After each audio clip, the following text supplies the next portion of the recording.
Having a narcissistic parent is so detrimental to my mental health. It's not even okay at this point. I didn't realize my parent is really my biggest op. Like, you really are my biggest op. Suppressed so much.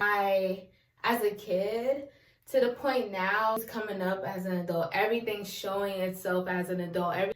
Now that I'm 23 years old, now that I'm older, I literally cannot remember nothing from my childhood. I didn't realize how much I sacrificed my own needs for someone else who's supposed to be sacrificing themselves for me.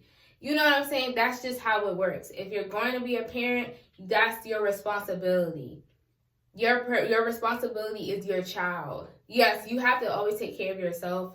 Granted, you always gonna have to take care of yourself. You can't take care of somebody else and not take care of yourself. So take care of yourself first, and then have a child to take care of. But people be trying to fill a void with kids because they feel lonely in life, so they think that their child is going to fill that void for them, that loneliness that I feel. And I'm sorry to tell you this, don't have kids if you feel like you're trying to fill a void. Because once that kid starts shining, once that kid starts being great and just flourishing and stuff like that, or once the kid isn't fitting into what you want that kid to be, you're going to envy them. You're going to resent them. You're not going to like who they are. And if you're not ready to accept the fact that you want to have a child, if you're not ready to accept the fact that you want to have a child, but you're not able to accept the child for who they are, then you should not be a parent. A parent is someone who's supposed to be your guide. A parent is someone who's supposed to love you for literally you. How you gonna have a kid and think you can just have a child and you want that child to fill your void and then get mad when they're not the child that you want to be? My parent really didn't have my back. My parent really didn't have my best interest, and I wasn't put first in a lot of situations. When it comes to friendships, relationships, I don't put myself first. I don't really speak up like that. If something bothers me, I suppress so much. I don't deal with conflict. Because what's the point? I already have a parent who literally gave me silent treatment as a kid. Let's say I did something wrong, they'll just not talk to me. My parent gave me the silent treatment. Just weird things that a parent shouldn't do. And honestly, I didn't realize my parent is really my biggest op. Like, you really are my biggest op. You do not have a child if you are unhappy with yourself. If you don't love yourself and you're unhappy with yourself, and then you have a child and you think that child's going to love you for you no matter what, you can abuse them, be terrible to them, make the child feel unlovable. If you honestly think your child will love you because you think, oh, I'm your parent, so I could do what I want with you, then you're mistaken. You're actually dumb. You're actually stupid. And I'm okay with calling people dumb, and I'm okay with calling parents dumb.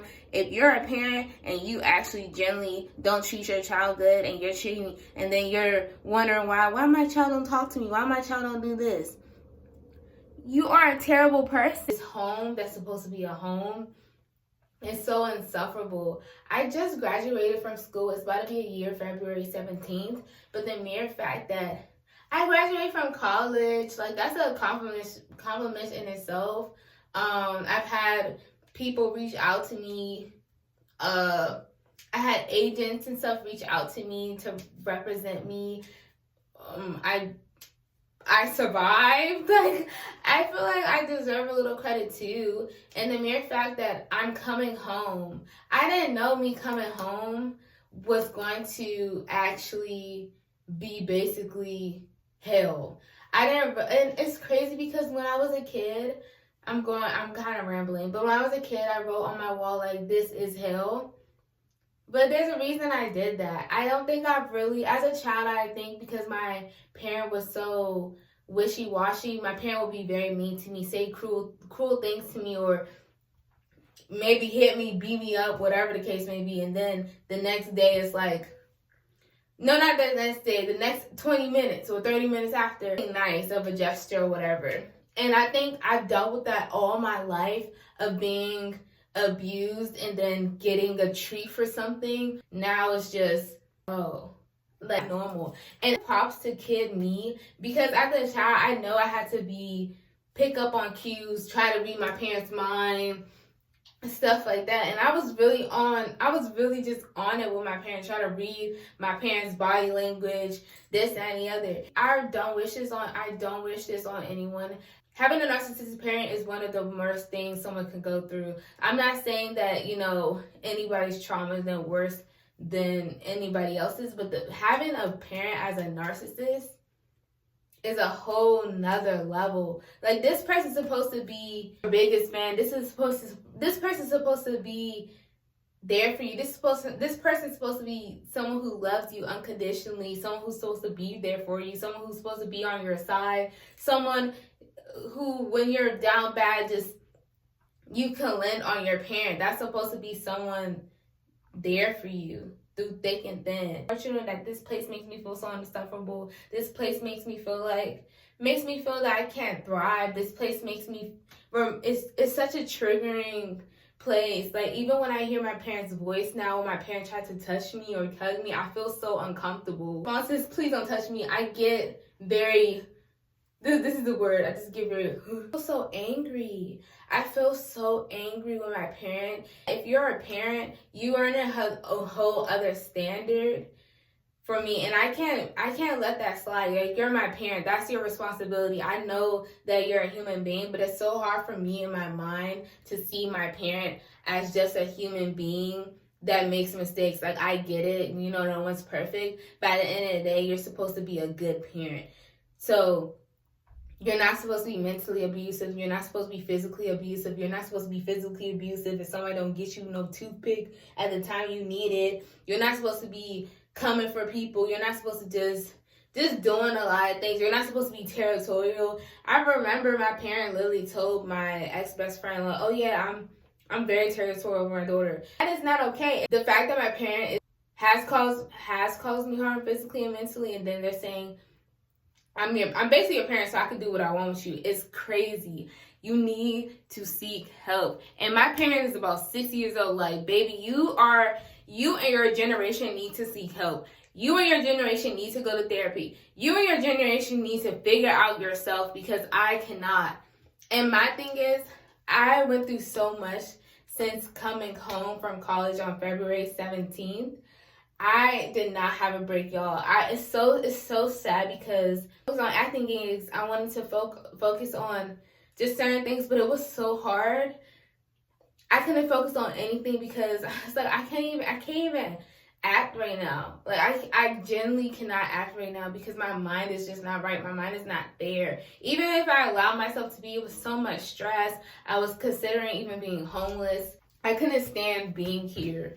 I couldn't stand suffering like this. It's just not okay. And it's just so sad because I'm the only one that I know that has a really bad parent. I see people talking about them on the media, but I don't have anybody close to me who has a narcissistic parent. I'm also cutting my hair while we're talking because killing two birds. Having a narcissistic parent is how lonely this journey is. I'm still in a stage of anger. But I just resent my parent for being the way they are. And then even parts of me is still kind of hopeful.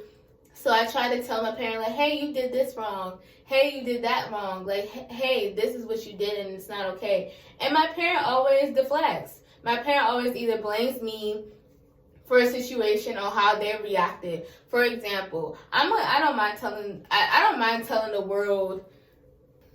I don't mind telling them this situation because it was a messed up situation. I can never respect my parent after that. So my parent wanted me to do something for them. I couldn't do it because I was doing my hair. I was actually putting this hairstyle in.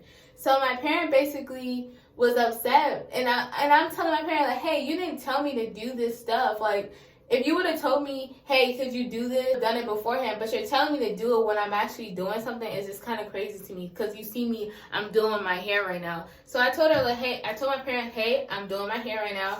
Can I do it after? My parents like, no. My parents' response is, no, I need you to do it now. This person's coming over to check the house. Do it right now, da, da, da. And me trying to practice my boundaries, I said I don't feel like doing right now. I'm literally doing my hair. I can do it after. And my parents like, this person about to come soon, so no, you need to do it. The crazy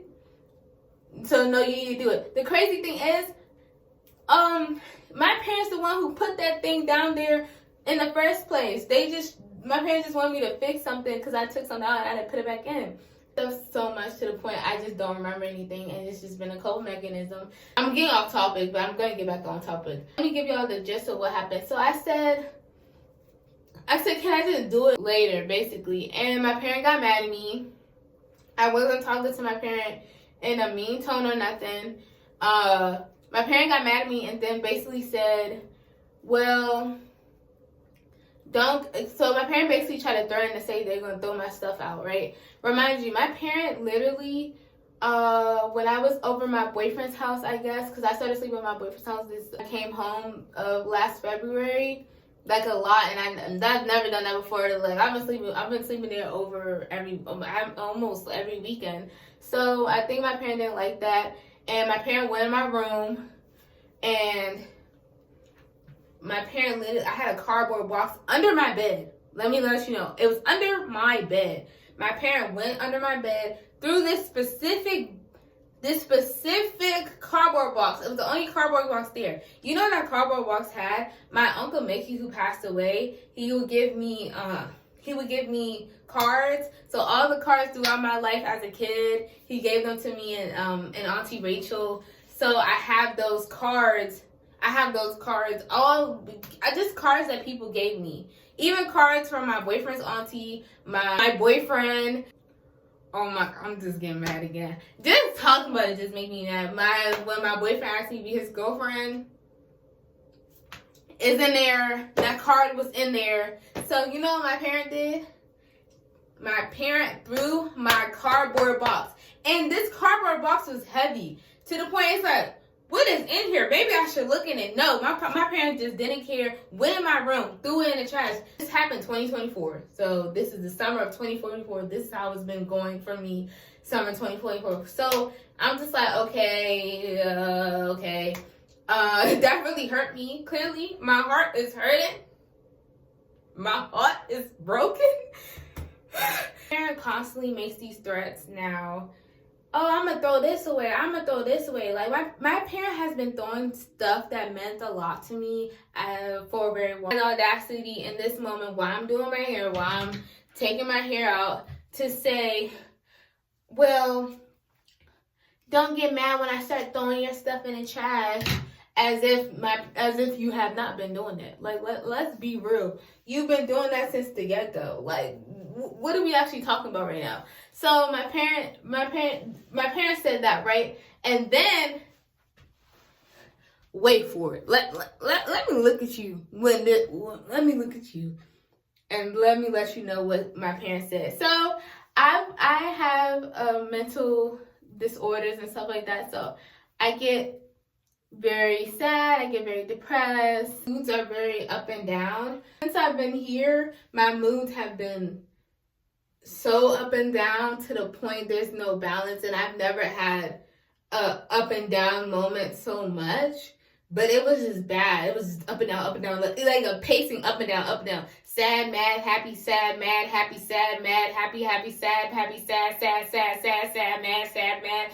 I'm in a constant battle with my mind, and I'm tired of being in a constant battle with my mind. So I just want to end it all. I just want my mind to stop. I want this to stop. I want to stop being triggered. I want to be happy again. I have somebody trying to control my life. Like, you're my parent. You're not supposed to be my biggest op. You're an op. Like, you are truly my biggest obstacle in life, and I cannot wait till I get out this situation while I'm taking my hair out. While I was doing my hair, because I didn't do the stuff, my parent wanted me to do something at that moment. I said, can I do it later? My parent basically said, this is what I heard her say, y'all. Get mad when I throw your stuff in the trash, and don't be talking about how you don't want to live anymore and how you want to die.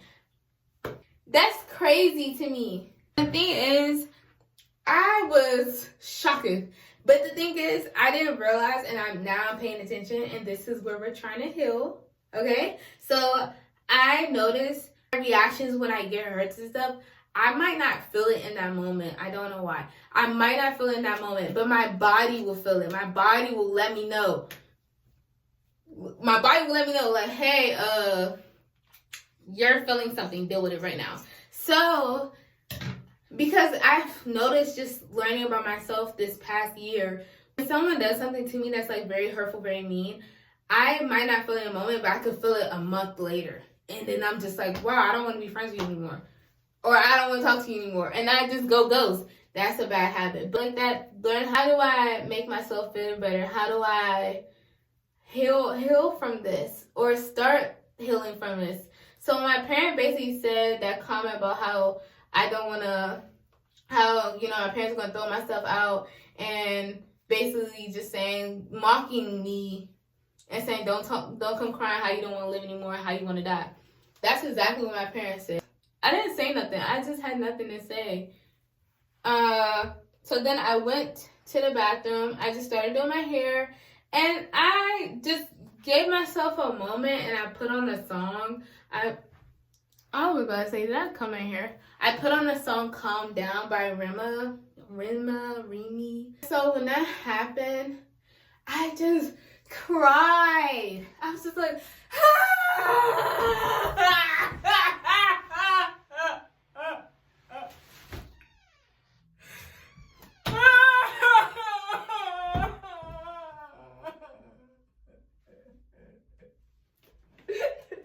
I was like, it's not funny, but it's funny. So I just boo-hooed and cried and just cried and I just cried.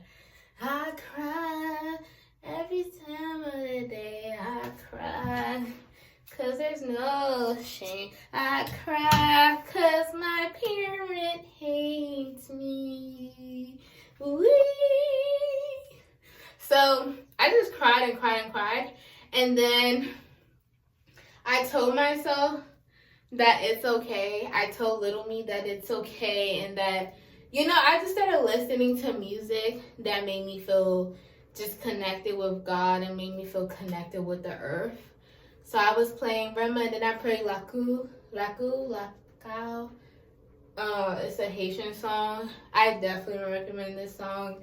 I mean, that she had me like, yeah, I'm that girl. I know that I'm that girl. She had me feeling like just connected with God and the world and earth and just everything. I'm just like, we're all in this together. It's okay. You got this, you know. You are resilient. So it hurts. It definitely hurts. But I honestly, hanging around my boyfriend's family and just like learning from them and just seeing, you know, interactions and stuff, I've learned so much and I'm just really grateful.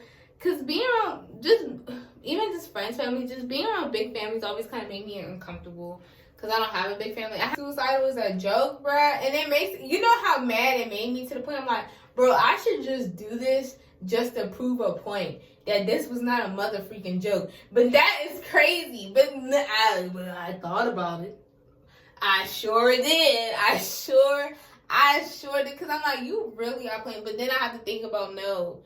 I still want to live. I want to build a life for little me. I want to build a life for me, just all of me. I'm feeling so angry. I'm just like, I'm not an angry person, bro. It's not me. I don't know. I don't like being angry. And it's crazy. I remember this person, along Uncle Mickey's friend, he literally came by and gave me $100 and he told me to stay sweet. Stay sweet. It's crazy, those specific words, I keep hearing those specific words. Please just stay the way you are. Stay sweet. Just stay the way you are. And a lot of people have told me this countless times. And I'm just like, why are people telling me this? I'm just a girl. But now that I really understand, it can be hard to be sweet in such a cursed world and having a evil parent as your parent, bro. Like, have y'all seen them anime characters? When they be having, you know when you find out a person is like evil and they're just like, their face be looking crazy like, Like, I can't do the face, but that's how I look at my parent. And I just be like, oh my gosh, you really look like that. You know, the people of Teen Titans, that's how my parent look. That's how I feel about my parent. That's how my parent made me feel uncomfortable. Looking at that makes me feel uncomfortable. So that's generally how I feel when I look at you. But to do now, I am trying to actually just find ways to cope in this environment until I can get out. So me and my piggies can go. Because my parent be trying to threaten my pigs too. Now I'm trying to figure out, how can I cope? How can I make myself feel better in a place that doesn't want me to feel better, or doesn't care about my needs, doesn't care about me, isn't good for my mental health. So I'm trying to implement and find things where I can try to feel better. So right now, my main focus for me, and I don't know if this can help other people, my main focus is really think about you and your inner child, and think about how much joy and maybe joy your inner child had at little glimpse of moment if your childhood wasn't the best, because mine surely wasn't. But I think about stuff about me playing with my Monster High dolls, me just being very creative, brought me a lot of joy. And I said, that's what I just need to focus on. Being creative, creating, and trying and saving and getting out of here. Still do things that I like when I can, but yeah. I'm just really trying not to hold any resentment towards my parent, because you know, the more you don't like somebody, the more you become them, and I don't want that for me. It's not gonna happen for me. So I'm trying to appreciate stuff from my parent. I'm trying to see my parent as a human being, but it's so hard because it's like, you're supposed to be my parent, bro. You're supposed to be someone who loves me, not brings me down. You're not supposed to be an op. But I really think that God made my parent this type of trauma as an obstacle for me, a more battle of the mind, and I just have to try to persevere and overcome it. And I just kind of want to, knowing that I see people talk about their narcissistic parent online or on TikTok. I'm not on TikTok anymore, but you know, you're not alone. We can all talk crap about our narcissistic parents and our thoughts, how they're making us feel, because they really did not deserve us. I really feel like my parent was very blessed to have me as their child. But I can be there. I can be that person for myself. I can love myself. I can make myself happy with things that I like to do. And I love me some boba. So yeah. At the end of the day, your parent is someone who birthed you in the world. However, does that mean that they need to be in your life forever? Point blank period. If they don't treat you good, if they bring no happiness to your life, why would you want them in your life? That's where I'm at. I'm trying to heal, trying to survive. If you guys know any tips or know anything that kind of helps you regulate your emotions, please let me know. But right now, I'm going to start journaling when I feel a lot. I'm going to start paying attention to my body. If my parent treats me in a way, to my body, if I need to cry, whatever the case may be, I need to do, just do it. If I need to just take a walk just to kind of breathe for a moment, do that too. But just because it can be a lot, and it was so hard trying to regulate my own emotions regarding my parent. It's definitely a journey that, you know, I'm on. And if other people are on this too, I feel you.